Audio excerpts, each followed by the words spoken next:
Ah, c'était ma première leçon en tant qu'organiste à la cathédrale de Saint-Jean-sur-Richelieu. Je pense pas que je vais donner des concerts la semaine prochaine, mais en tout cas, M. Coutu, lui, il en donne des concerts, puis c'est l'organiste ici depuis plusieurs années, et on va en apprendre un peu plus sur lui. À tout de suite! Ici Louis Lemieux, votre fier député de Saint-Jean à l'Assemblée nationale du Québec. La chaîne télé que vous regardez en ce moment, sur YouTube ou sur Facebook, c'est Studio Saint-Jean, la chaîne télé de votre député au service de la communauté. Et pourquoi au service de la communauté? C'est tout simplement parce que depuis presque 6 ans maintenant, nous publions à toutes les semaines, plusieurs fois par semaine, même souvent, des entrevues avec des gens des milieux communautaires, milieux des affaires, artistiques, culturels, sportifs et même des personnalités.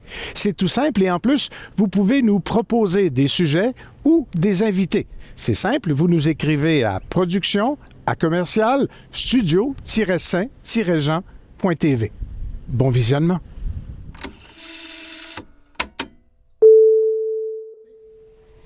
Bonjour, M. Couture. Bonjour. Facteur d'orgue de l'Église, de la cathédrale de Saint-Jean-sur-Richelieu. En fait, organiste. Organiste. Oui, parce que le facteur d'orgue, c'est celui qui construit l'orgue. Ah, je pensais que l'organiste était un facteur d'orgue. Non, un facteur d'orgue, c'est celui qui construit un instrument. Moi, je me contente d'en jouer. D'en jouer. Vous avez un instrument merveilleux, mais qui fait défaut un petit peu, je pense. Ben, c'est un instrument qui a pris de l'âge, évidemment. Quand on parle de l'orgue de la cathédrale Saint-Jean-l'Évangéliste, ici, on parle d'un instrument qui a été construit en 2 étapes. D'abord, 1903, l'instrument originel, et qui a été agrandi par la suite en 1957. Mais bon, 1957 à 2024, ça fait quand même au-delà de 60 ans, là. Alors, il faut s'attendre à ce qu'il y ait de l'usure et qu'il y ait des défectuosités qui apparaissent à l'occasion. Et c'est justement sur quoi on va travailler. On a commencé d'ailleurs à faire quelques travaux, là. Ça demande beaucoup d'adaptation de votre part? Oui, quand il y a des trucs qui disparaissent à un moment donné, qui ne sont plus utilisables. Par exemple, je prends le 2e clavier. Le premier clavier, ici, je vais jouer une gamme, mais vous allez remarquer qu'il manque quelques notes.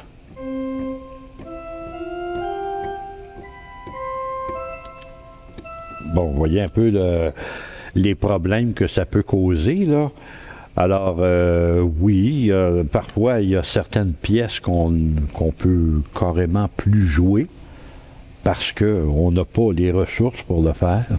Ou d'autres fois, il y a moyen de jouer quand même certaines pièces, mais en trichant sur les vraies registrations.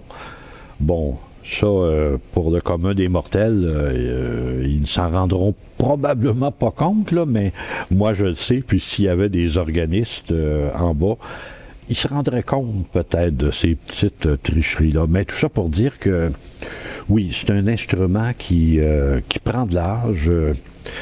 Il y a beaucoup d'éléments mécaniques, entre autres, entre les claviers. Vous voyez ici qu'on a des boutons numérotés. C'est ce qu'on appelle un combinateur. Ce que ça fait, ça permet de préprogrammer des registrations et de les appeler le moment voulu juste en appuyant sur un bouton. Bon, ce système-là date de la console de 1957 et puis, ben, il ne fonctionne plus, là. Ça fait au moins une dizaine d'années qui est à peu près pas fiable, que j'ose plus m'en servir. Parce qu'on ne sait jamais trop qu'est-ce qui va arriver comme résultat. À titre d'exemple, là, si je veux avoir cette registration-là et que à la place, il m'arrive ça, en pleine funéraille, ça surprendrait un petit peu. Oui, ça dépend de l'occasion, oui. Oui, ça serait peut-être pas trop grave à la fin pour une pièce de sortie à la fin d'une messe, mais il y a certains moments où ça serait pas une bonne idée là, d'avoir la batterie de jeu d'ange. Monsieur Coutu, vous êtes organiste ici depuis combien d'années? Moi, je suis ici officiellement depuis 1985. Mais j'avais commencé à fréquenter cet orgue-là dès 1979. J'avais 23 ans à l'époque. Durant quelques années même, j'ai pratiquement cumulé 2 postes. J'étais à l'église de la Nativité dans le Vieux-la-Prairie, puis je faisais la navette entre la Prairie et ici. Mais en 85, là, j'ai été nommé, janvier 85, j'ai été nommé officiellement ici, là.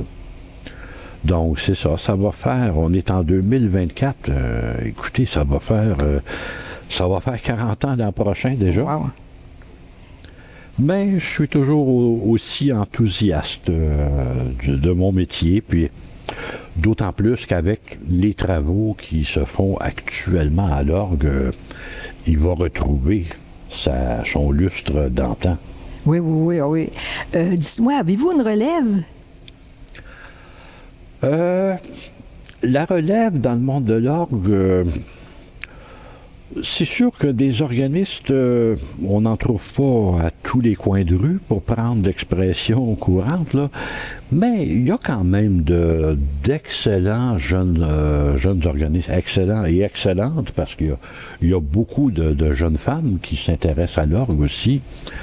On n'a qu'à suivre le concours international d'orgue du Canada. Et puis, il y a des talents très, très prometteur là-dedans. D'ailleurs, l'un de mes collègues, Jocelyn Lafont, qui est organiste à la cathédrale de Saint-Hyacinthe, a lui-même participé à ce concours-là et j'ai eu l'occasion d'en croiser quelques-unes lors de concerts. Et puis, oui, il y a quand même une belle génération d'organistes qui vont tranquillement faire leur place, là. Il reste juste à souhaiter qu'il y aura assez d'églises et assez d'orgues pour les accueillir. Oui. Qui vous a formé? Moi, j'ai eu d'abord une formation comme pianiste dans mes années d'adolescence. Et puis, l'orgue m'avait toujours attiré. Alors, j'ai commencé d'abord à jouer par moi-même, justement, à l'église du Vieux-la-Prairie. Et là, je me suis rendu compte assez rapidement que, oui, ça prenait une formation sérieuse, là. Et mon premier professeur d'orgue, ça a été l'ancien organiste de l'Oratoire Saint-Joseph, Raymond Dabeluy, qui a été à l'Oratoire pendant 42 ans. Il était là jusqu'en 2002. Alors, c'est fin des années 70 à peu près où j'ai commencé à travailler l'orgue avec lui. Et puis, j'ai eu d'autres professeurs. À un certain moment, M. Dabeluy manquait un peu de disponibilité avec tous ses concerts. Alors, il m'avait confié à l'un de ses élèves avancés, Anthony King. J'ai eu l'occasion de travailler aussi avec un organiste originaire d'Angleterre, mais établi depuis longtemps à Montréal, Philippe Rosier, un excellent musicien lui aussi. Alors, c'est ça, la majeure partie de mon parcours d'études d'orgue s'est fait en cours privé. Est-ce que vous en faites la formation, vous? J'ai enseigné pendant une trentaine d'années. Surtout, je dois dire, surtout la musique populaire. On parle de fin des années 70, début 80. Ce qui était bien populaire à l'époque, vous savez, les orgues qu'on appelait les spinet organ, là, les deux claviers légèrement décalés. Bon, il y avait un très grand intérêt pour cet instrument-là. Et puis, je m'étais fait un bon groupe d'étudiants, d'étudiantes. Quelques-uns même, quelques élèves particulièrement talentueux, à qui j'avais même enseigné un peu comme sur un grand orgue comme ici, à qui j'avais même enseigné à se servir des 2 pieds pour jouer. Oh. Sur un pédalier de 13 pédales, vous le faire quand même. Est-ce que vous faites ça, vous? Ben oui. Maintenant encore, oui? Oui, bien évidemment, ça fait partie du métier d'organiste de jouer avec les 2 pieds. Excusez, il y a quelques notes qui ne fonctionnent pas, là. Quand je disais que l'orgue a besoin d'une bonne restauration, Sa nécessité. on vient d'avoir un bon exemple, là. Alors, vous voyez, je vais mettre peut-être pour qu'on l'entende mieux, là. Il y a quelque chose que j'ai pas. Bon, en tout cas.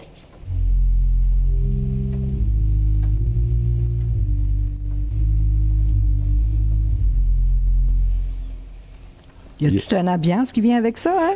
Avec ces sons-là. Mais évidemment, c'est sûr que là, je suis très, très, très limité étant donné les réparations actuellement en cours. Qu'est-ce que vous voudriez nous montrer d'autre? Ben, à quel point l'orgue peut être un instrument très Polyvalent? Très polyvalent, oui, parce que, bon, j'ai donné un exemple de quelque chose d'une très grande douceur tantôt.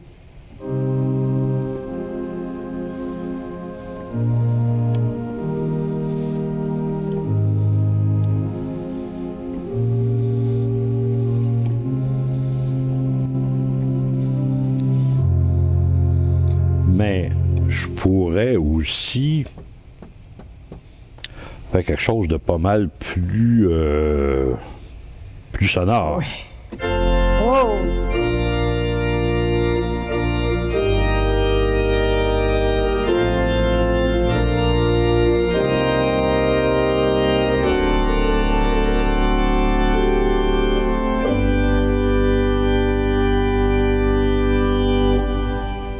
Vous voyez même l'effet d'écho. Là, Oui. Ça, c'est toujours un aspect du métier d'organiste. On doit apprendre à apprivoiser l'acoustique d'une église. Puis, si on est appelé parfois à jouer dans différentes églises, ben, c'est une adaptation chaque fois. Hein. Mais là-dessus, je dois dire que j'avais eu l'occasion de jouer quand même à quelques reprises l'orgue de la basilique de l'Oratoire Saint-Joseph, où là, c'est toute une acoustique. Je pense qu'il y a au-delà de 10 secondes de réverbération là-bas. Alors, on s'habitue à... Ça fait partie du métier, finalement. Oui. Puis quand vous accompagnez des chanteurs aussi, il y a un délai à ce que le son se rende à l'avant? Oui. D'ailleurs, là-dessus, je peux peut-être corriger une perception qu'on entend souvent. On entend souvent dire, ou j'entends souvent la question, est-ce qu'il y a un délai entre le moment où je joue une note et le moment où le son est émis? En fait, non. Le moment où c'est joué et le moment où le son est émis, c'est instantané. C'est un système électrique, alors il n'y en a pas de délai. Par contre, là où il peut y avoir un délai, c'est entre le moment où le son est émis et le moment où le son arrive à l'avant de l'église. Et ça, ça dépend pas de l'orgue, c'est une question acoustique, tout simplement. C'est que le son voyage à une certaine vitesse, et puis ça arrive une fraction de seconde, je dirais ici peut-être à peu près un quart de seconde après le moment où ça a été émis. Alors quand on accompagne, il faut toujours tenir compte de ce petit délai-là. C'est... Puis d'autant plus que souvent, des chanteurs, s'ils ont un peu moins d'expérience, un chanteur qui serait moins sûr de lui, un peu, va attendre d'avoir bien entendu le son de l'orgue avant de chanter sa note. Alors, il y a un deuxième délai qui s'ajoute. Alors, ça peut donner l'impression qu'il y a un délai, mais on apprend, comme organiste, on apprend à composer avec ça. J'ai souvent observé Raymond Daveluy accompagner des foules à l'Oratoire Saint-Joseph, puis le truc est de toujours précéder un petit peu ce qu'on entend. J'ai observé aussi, j'avais eu l'occasion de faire un voyage à Paris et j'ai observé comment travaillaient les organistes à Notre-Dame de Paris, où c'est autrement plus grand qu'ici, là. Et puis, faut toujours un peu précéder, donc ça fait partie du métier, tout simplement. Ça vous prend beaucoup de souplesse, une bonne écoute, Oui. des connaissances. Ça prend beaucoup de choses pour être un bon organiste. Ben, ça vient avec l'expérience aussi. Bon, il y a une partie, évidemment, qui nous est transmise quand on apprend le métier. Bon, Raymond Daveluy m'a donné quand même beaucoup de bons trucs, lui et les autres professeurs que j'ai eus par la suite. Et puis, l'expérience aussi fait que on apprend parfois par essai-erreur, et puis on finit par connaître notre métier. Oui. Ben, moi, j'ai été émerveillée aujourd'hui. Est-ce qu'il y a quelque chose que vous voudriez nous faire entendre pour la finale? J'aimerais vous jouer quelque chose, mais actuellement, l'orgue est tellement limité que... Juste une petite partie. Je peux peut-être vous faire entendre un peu, mais je vous le dis tout de suite, il y a une chose qu'il faut toujours retenir quand on parle d'un orgue. Je peux jouer quelques accords, ça peut être très impressionnant, puis on peut avoir l'impression, pourquoi ils vont mettre au-delà de 300 000 sur cet orgue-là? Je dirais toujours, fiez-vous pas à ce que vous entendez. Imaginez plutôt tout ce que vous n'entendez plus. C'est là que vraiment se situe le... Mais oui, je vais vous jouer simplement improviser quelques accords comme ça.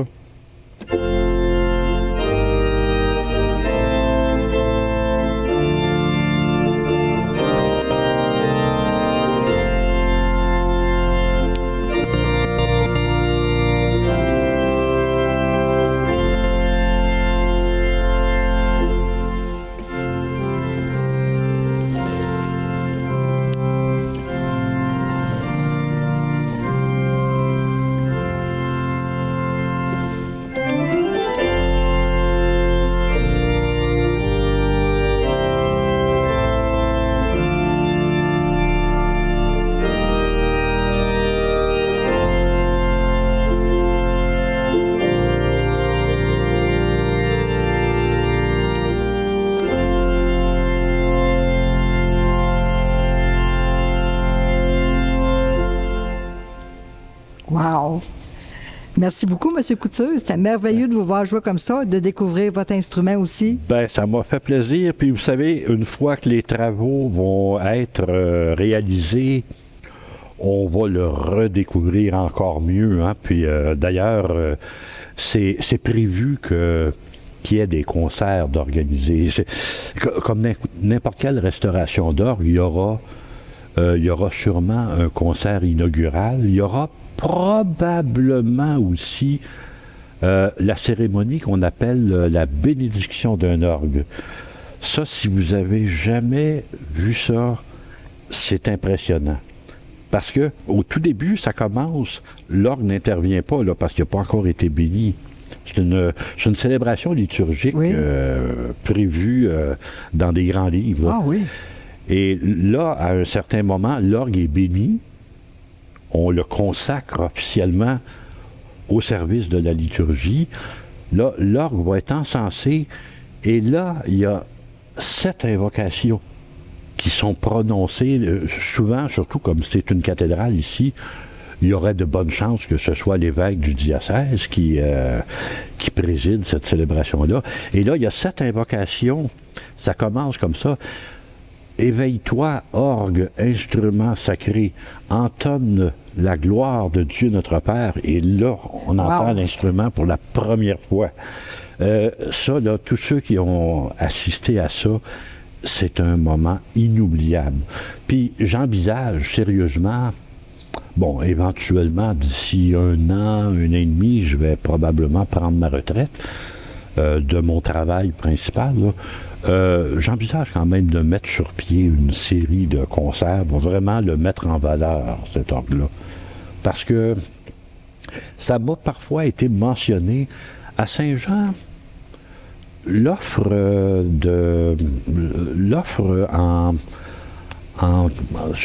finalement en matière de concerts classiques. Oui. Il n'y en a pas beaucoup. Oui. Il y a beaucoup d'excellents chanteurs, il y a beaucoup d'humoristes, évidemment, mais musique classique, pas beaucoup.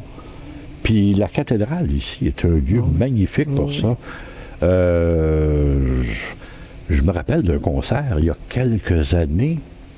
Jacques Boucher, un excellent organiste de Montréal, était venu ici avec l'Orchestre symphonique des jeunes.